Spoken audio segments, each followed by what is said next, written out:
Maka dikatakan orang-orang yang seperti ini kelak tidak akan tersentuh api nerakanya Allah Subhanahu wa taala, tidak akan disiksa oleh Allah Subhanahu wa taala, dan nanti ketika datang hari kiamat akan diletakkan oleh Allah Subhanahu wa taala mimbar-mimbar yang terbuat dari cahaya, yang kemudian orang yang suka bantu orang lain dalam menunaikan hajatnya itu dia akan duduk di mimbar-mimbar yang disediakan oleh Allah Subhanahu wa taala, berbicara dengan Allah Subhanahu wa taala, berdialog dengan Allah Subhanahu wa taala, sedangkan manusia-manusia yang lainnya ini sibuk dihisap oleh Allah Subhanahu wa taala.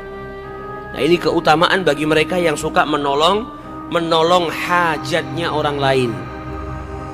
Ada saudaranya punya kebutuhan, ada saudaranya sedang kesusahan, ada saudaranya punya kepentingan. Ini ada saja orang-orang yang bantu. Nah, orang-orang yang bantu seperti ini nanti di hari kiamat yang akan dimuliakan oleh Allah Subhanahu wa taala.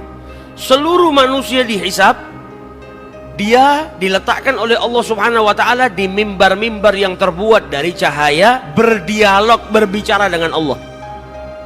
Sedangkan yang lainnya ketakutan, sedang ketakutan dihisap sama Allah. Tapi dia diberi kemuliaan oleh Allah Subhanahu wa ta'ala. Jadi sampai kapanpun di dunia ini tetap ada orang-orang yang kepeduliannya kepada saudaranya besar. Itu diciptakan sama Allah Subhanahu wa ta'ala, manusia-manusia yang kepeduliannya kepada saudaranya sangat besar. Dia bantu saudaranya. Bahkan terkadang kita dapatin orang-orang yang membantu saudaranya walaupun sebetulnya dirinya itu butuh bantuan. Bahkan mendahulukan orang lain padahal dirinya itu butuh. Sehingga orang-orang yang punya sifat seperti itu sifat disebut dengan ithar. Orang-orang yang punya sifat ithar itu dipuji oleh Allah Subhanahu wa taala dalam Al-Qur'an, wa yu'thiruna ala anfusihim walau kana bihim khasasah. Mereka itu mendahulukan orang lain, membantu orang lain ketimbang dirinya sendiri, walaupun dirinya sendiri itu sangat membutuhkan. Tapi dia punya sifat ithar. Dia butuh tapi dia mendahulukan orang lain. Nah, ini orang-orang yang dipuji oleh Allah Subhanahu wa taala. Wa qala Rasulullah sallallahu alaihi wasallam, Nabi sallallahu alaihi wasallam juga bersabda, man sa'ali akhihil muslim fi hajah, barang siapa yang berjalan dengan saudaranya, yang membantu saudaranya untuk menunaikan hajatnya, faqudiyat lahu au lam tuqdha. Baik dia membantu itu sampai hajatnya sukses, hajatnya saudaranya itu, kebutuhan saudaranya terpenuhi atau tidak terpenuhi. Jadi apapun hasilnya, berhasil tidak berhasil, dia bantu saudaranya sampai terpenuhi hajatnya atau tidak terpenuhi hajatnya, ghafarallahu ma taqaddama min dzanbihi wa ma ta'akhkhar. Niscaya dosanya akan diampuni oleh Allah Subhanahu wa taala yang lalu dan yang akan datang. Maksudnya dia akan datang itu dia dijaga oleh Allah Subhanahu wa taala, tidak berbuat dosa, walahu bara'atan, dan dia akan diberikan oleh Allah Subhanahu wa taala dua pembebasan. Yang pertama bara'ah minan nar, dibebaskan dari api nerakanya Allah Subhanahu wa taala, wa bara'ah minan nifaq, dan dibebaskan dari kemunafikan. Jadi kita itu kalau membantu saudara kita, ada saudara yang punya kebutuhan, ada saudara yang punya hajat, kita keluar untuk membantu dia. Sukses gak sukses, berhasil gak berhasil, kebutuhannya tercapai atau tidak tercapai, yang penting kita membantu, maka diampuni dosa kita oleh Allah Subhanahu wa taala, ma taqaddama wa ma ta'akhkhar, dosa yang lalu dan yang akan datang, dan akan diberikan oleh Allah dua pembebasan. Apa? Dibebaskan dari api nerakanya Allah dan dibebaskan dari sifat munafik. Karena nggak ada yang jamin kita ini terbebas dari sifat munafik. Bisa jadi hari ini saleh, besok jadi orang munafik, wa iyadzubillah. Bisa jadi seumur hidupnya dalam keadaan saleh, mau meninggal dunia malah berubah jadi orang munafik. Tapi orang yang membantu saudaranya akan diberikan oleh Allah Subhanahu wa taala dua pembebasan, dibebaskan dari siksa nerakanya Allah dan juga dibebaskan dari sifat kemunafikan. Nah, ini istimewanya bagi orang-orang yang membantu saudaranya. Bantuannya yang jelas bukan hanya yang besar, yang kecil semampu kita. Ada saudara kita punya hajat, butuh ditolong, apapun kita bisa tolong dengan harta kita. Sedekah itu kan termasuk bagian daripada membantu hajat saudaranya. Ada orang yang nggak bisa makan, kita kasih makan. Ada orang yang butuh pakaian, kita berikan pakaian. Ada anak yang mau sekolah nggak punya buku atau buku tulis atau nggak punya buku pelajarannya, kita berikan kepada mereka. Apapun itu, pokoknya saudara muslimmu dia punya hajat, kau membantu hajatnya. maka dosamu diampuni oleh Allah Subhanahu wa taala, dirimu tidak akan tersentuh api neraka, dijauhkan dari siksa nerakanya Allah, dan dijauhkan daripada sifat kemunafikan. Itu keutamaan yang Allah berikan kepada seseorang yang membantu hajat saudaranya. Gak punya uang, tenaga. Dengan tenaga kan bisa. Gak punya uang, ide, pikiran, semua. Apapun yang bisa kau lakukan untuk saudaramu ketika saudaramu punya hajat, lakukanlah.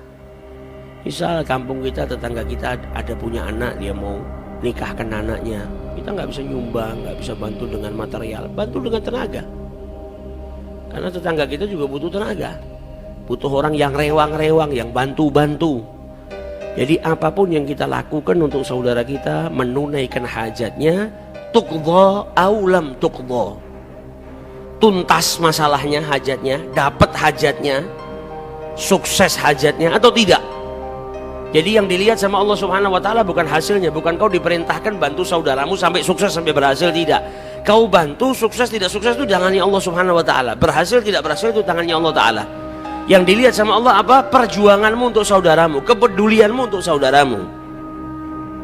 Maka sukses tidak sukses, terlaksanakan tidak terlaksanakan, tercapai hajatnya atau tidak tercapai, yang penting kau bantu saudaramu, bagimu pengampunan dari Allah Subhanahu wa taala. Dosamu yang lalu dan yang akan datang diampuni oleh Allah, engkau dijauhkan dari siksanya Allah Subhanahu wa taala, engkau terbebas dari sifat kemunafikan. Nah, ini kesempatan. Jadi kalau ada orang punya hajat, kita jangan pura-pura nggak tahu, karena di dalam pertolongan yang kita lakukan itu terdapat kemuliaan yang luar biasa.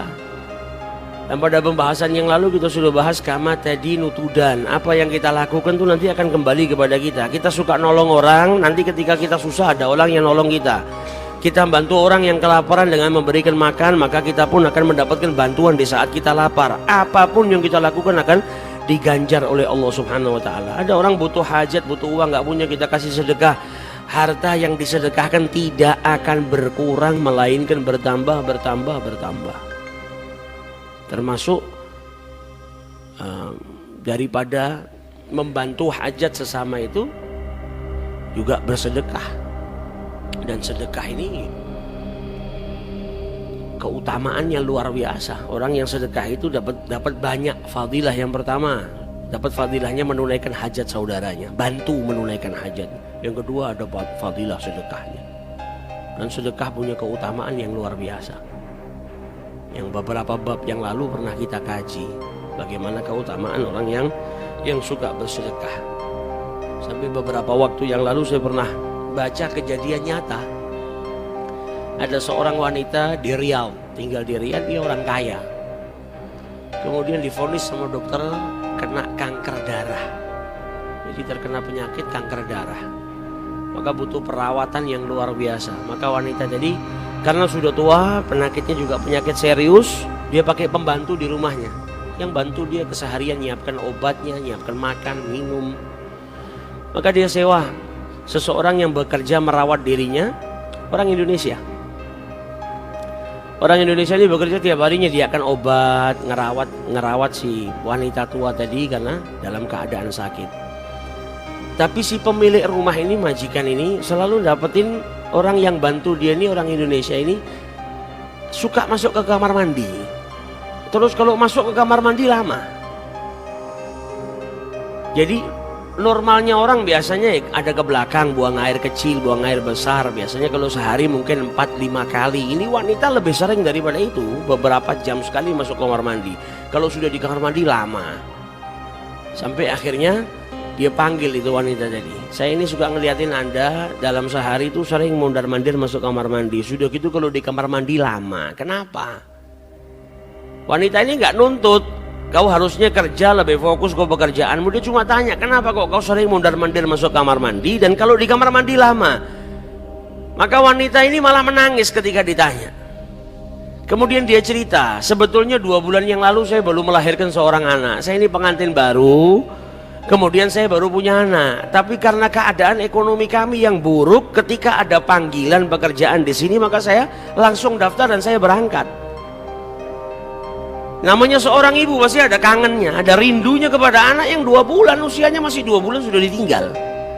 Dan saya masuk ke kamar mandi mondar-mandir itu apa? Karena air susu saya itu masih keluar.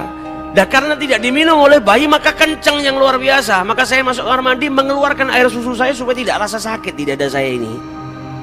Maka si pemilik rumah ini nangis ngelihat ada saudara seagama, saudara muslimahnya yang karena kekurangan ekonomi tadi sampai harus ninggalkan keluarganya, anak usia 2 bulan ditinggal. Dia sedih yang luar biasa ngelihat keadaan wanita ini. Maka wanita tadi suruh kerja, sudah lanjutkan pekerjaanmu. Ini wanita tua kemudian telepon ke salah satu travel, terus kemudian membelikan tiket pulang buat yang bantu-bantu dia di rumah tadi, disiapkan tiket pulangnya di hari itu juga. Kemudian dipanggil dari pembantunya, ini tiket pulangmu, kau pulang hari ini supaya kau bisa menyusui anakmu, dan ini gajimu 2 tahun. Kontraknya 2 tahun ini, dikasih gajinya 2 tahun, ini gajimu 2 tahun. Kau pergi ke negaramu sekarang, pulang ke sana, susuin anakmu, didik anakmu, rawat anakmu. Kalau setelah 2 tahun kau masih ingin kerja di sini, dikasih nomor teleponnya, saya akan terima kau. Yang penting sekarang kau pulang, kau beri makan anakmu, kau rawat anakmu. Maka wanita tadi pulang akhirnya. Pulang sampai negaranya, sampai Indonesia. Kemudian bisa merawat anaknya karena punya cukup uang untuk 2 tahun. Gajinya 2 tahun diberikan secara cuma-cuma. Ini perempuan setelah bantu si pembantu tadi pulang, beberapa hari setelahnya waktunya check up. Ketika di check up darahnya sama dokter nggak ada penyakitnya, nggak ada kankernya. Sampai dokternya ini bingung, dilakukan pengecekan 2 kali, dilakukan pengecekan 3 kali. Loh, ini perempuan sudah kena penyakitnya parah, kanker di darahnya. Kok tiba-tiba dicek berapa kali nggak ada kankernya, 0%. Maka sampai ditanya sama dokternya, kau ini minum obat apa? Apa yang kau minum ini? Obat apa yang kau konsumsi sampai penyakitmu ini bisa hilang? Belum pernah ada obat yang bisa menghilangkan kanker darah secara 100% seperti ini. Maka wanita tua tadi menjawab apa? Saya minum obat dari Rasul sallallahu alaihi wasallam. Dawu mardakum bisadaqah. Obatilah orang-orang yang sakit di antara kalian dengan sedekah. Ketika dia bantu hajat muslim lainnya, ada saudaranya punya hajat, dia butuh uang, terpaksa kerja, ninggalkan anaknya, dia bantu dengan bantuan yang luar biasa. Maka orang yang seperti itu nggak akan dibiarkan sama Allah Subhanahu wa taala. Maka diganjar sama Allah Subhanahu wa taala, disembuhkan penyakitnya, rezekinya pun akan ditambah sama Allah Subhanahu wa taala. Nah, itu keutamaan bagi orang yang membantu saudaranya, menunaikan hajat saudaranya. Wa an Anasin qala Rasulullah sallallahu alaihi wasallam, man masya fi hajati akhihi muslim kataballahu lahu bi kulli khatwatin 70 hasanah wa kafara anhu 70 sayyi'ah. فإن قضيت حاجته على يديه خرج من ذنوبه كيوم ولدته أمه فإن مات في خلال ذلك دخل الجنة.